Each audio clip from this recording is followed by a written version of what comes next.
Bonjour à toi très cher investisseur et bienvenue dans cette nouvelle vidéo.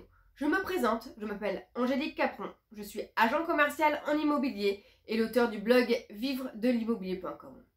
Aujourd'hui dans cette vidéo nous allons parler de la SCI à l'IS et tout particulièrement comment faire pour retirer de l'argent de la SCI à l'IS.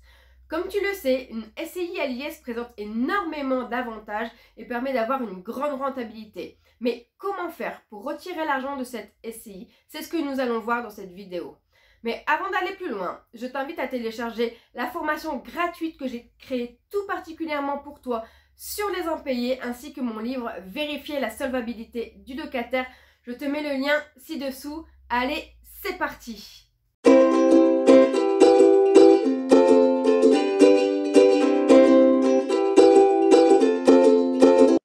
Les dividendes correspondent à la rémunération de la SCI à l'IS pour les actionnaires. Toutes les SCI doivent faire tenir une comptabilité par un comptable. Elles sont tenues à des obligations fiscales, juridiques et économiques. La SCI à l'IS devra chaque année payer des impôts par rapport à son bénéfice. Le taux de l'imposition varie par rapport au montant du bénéfice. Il est de 15% jusqu'à 38 120 euros, 28% jusqu'à 500 000 euros et 33,33% au-delà de 500 000 euros. Chaque année, les associés se réunissent pour faire une assemblée générale et approuver les comptes de la SCI. Si le bilan de la SCI est positif, les associés peuvent décider de se verser une somme d'argent que l'on appellera les dividendes. Les dividendes seront versés aux différents actionnaires par rapport aux parts qu'ils détiennent dans la SCI. Les parts ont été attribuées aux différents actionnaires lors de la constitution des statuts. Les dividendes votés lors de l'Assemblée générale doivent subir une imposition pour pouvoir sortir de la SCI à l'IS. Il y a deux méthodes pour calculer l'imposition. Il faudra prendre l'imposition la plus avantageuse pour toi. Les deux options sont les suivantes. Tout d'abord, il y aura la flat tax ou également appelé le prélèvement forfaitaire unique. C'est un impôt forfaitaire et le taux de l'imposition est toujours de 30% des dividendes. La deuxième option est l'impôt sur le revenu. Ce taux varie par rapport à ton taux d'imposition. Le calcul est le suivant. Il faut d'abord prendre le taux des prélèvements sociaux. Donc pour l'année 2019, les taux des prélèvements sociaux étaient de 17,20. Puis on calcule l'imposition après l'abattement de 40%. Prenons un exemple. Julie et Marie ont investi ensemble. Elles détiennent toutes les deux 50% des parts chacune. Le bénéfice est de 2 000 euros. Elles toucheront donc 1 000 euros de dividendes chacune. Elles sont toutes les deux imposables au taux de 30% sur l'impôt sur les revenus. Donc tout d'abord, on calculera la flat tax.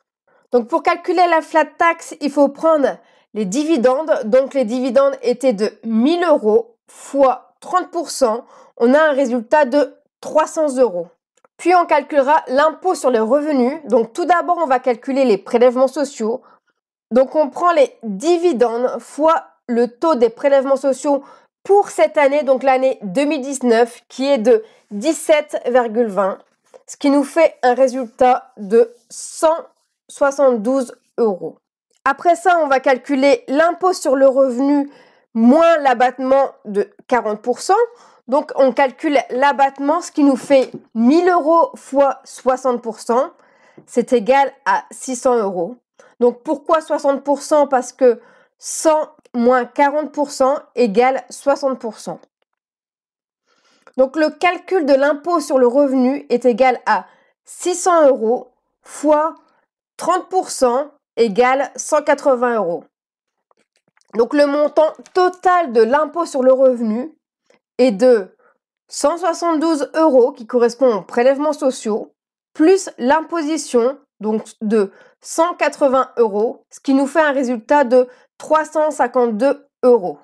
Donc comme tu peux le remarquer dans notre cas, il est plus intéressant de prendre le prélèvement forfaitaire unique car le montant de l'imposition est de 300 euros alors que l'imposition sur le revenu est de 352 euros. On gagne 52 euros d'imposition.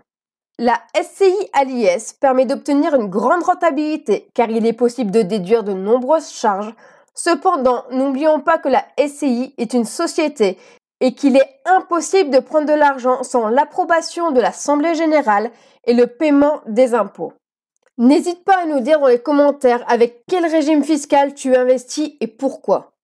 Et moi je te dis à bientôt pour une nouvelle vidéo. Salut!